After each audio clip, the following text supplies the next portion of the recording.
This is a very dark day in American history. We get to do this with you. We get to experience it with you. This is one of those days that you are going to remember for the rest of your life. This is one of those days that you are going to be telling your children about, your grandchildren about. This is a line that has been crossed, a bell that has been rung that can't be unrung. And let me just tell you this before we move on today. We're going to get into what we know.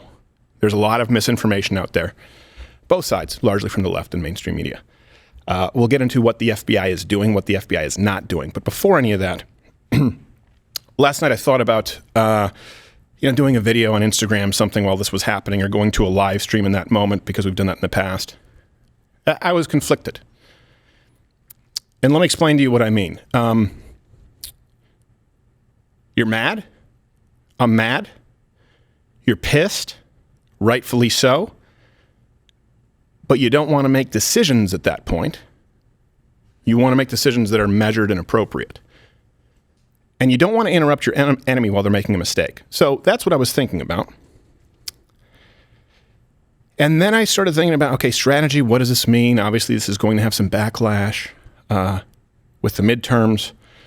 How should we couch our words? I always try and be pretty prudent with issues like this.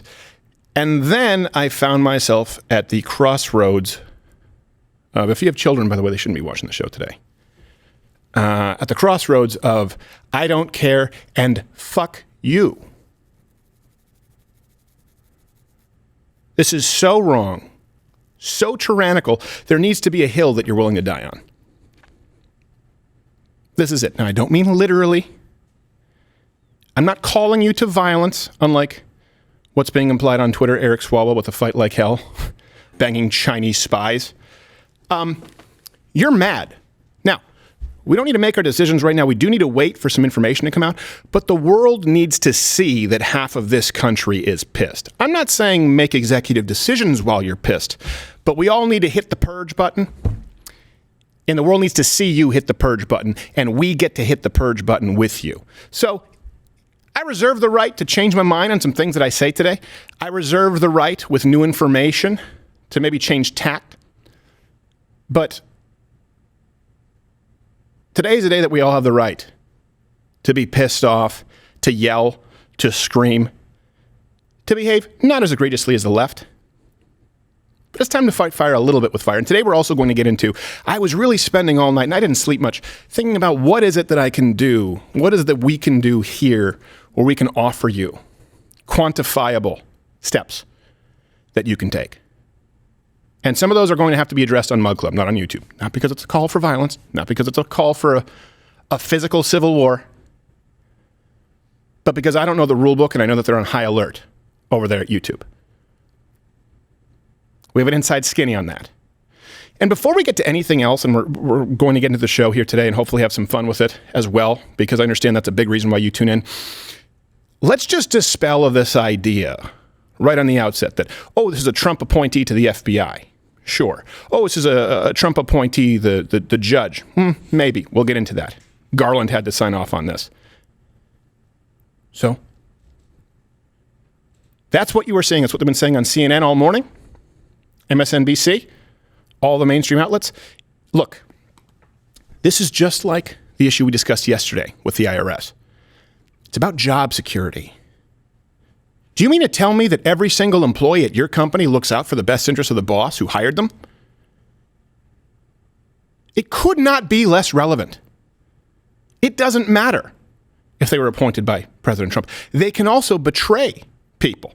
These are people in government, entrenched, who value their job security and their benefits over your right to freedom. And here's something else. Yeah, we need to be prudent. We need to be measured. But there's a reason that you should be mad. And there's, by the way, I wish I could say I bring you tidings of great joy. I think there is a silver lining. We'll get into that. There's a reason that you feel scared, and you should be. There's nowhere else to go. Let's be clear. There is nowhere else for this administration, for these intelligence agencies to go, other than to conveniently use the radical expansion of the IRS to do this to you. That's their only next step. What else can they do? Beyond going in door to door like Gestapo and taking your guns, right? Like they did in places like Australia, mandatory buyback. Beyond the actual physical violence, there's nowhere else for them to go other than to do this to other people. And they've already taken measures yesterday with amendments and a process that was done in the dead of night in secret rooms so that you can be audited.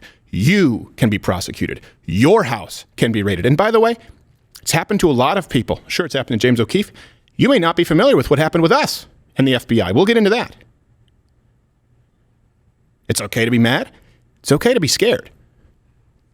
I am. Everyone in the United States, and if the left understood what this meant, they would all be scared too. Because this goes both ways, and for the first time that I've advocated on the show, it should go both ways.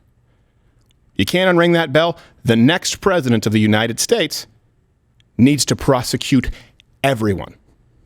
Needs to clean house everywhere. And I will tell you this, we'll get into this. Here's a purity test for you. Any Republican who does not actively, right now, within the next, what time is it? 10:18 Eastern? By noon today, any Republican right now in office or running for office who does not actively champion the defunding, the dismantling of our intelligence agencies, I will not vote for. Don't care who it is. Are you listening, Ted Cruz? Are you listening, DeSantis? Are you listening, Rubio? Are you listening, no? The term skeleton crew should be a generous application to what the FBI will be when the next president is through with him. This is not about backing the blue. It's not about guys with guns. It's about guys with pencils. It's about buttersoft bitches with clip-on ties who are just taking orders, just doing their job. Well, guess what? I know the people who are having you do this have promised that they'll kill you last, figuratively. That's never how it works out. So you have the extremes, the Bill Kristols of the world, the Lincoln Projects, I'm the good Republican. No, you're not. You're complicit with evil. And any Republican and any host, anyone who claims to put on our team jersey and doesn't actively advocate for the dismantling, dismembering, complete restructuring, if at all of our intelligence agencies, there is a special place in hell for people like you. It's one thing to wear the jersey of evil. It's another to try and link arms with us and then turn on us. How's that for a purity test? Watch Louder with Crowder live, Monday through Thursday, 10 a.m. Eastern.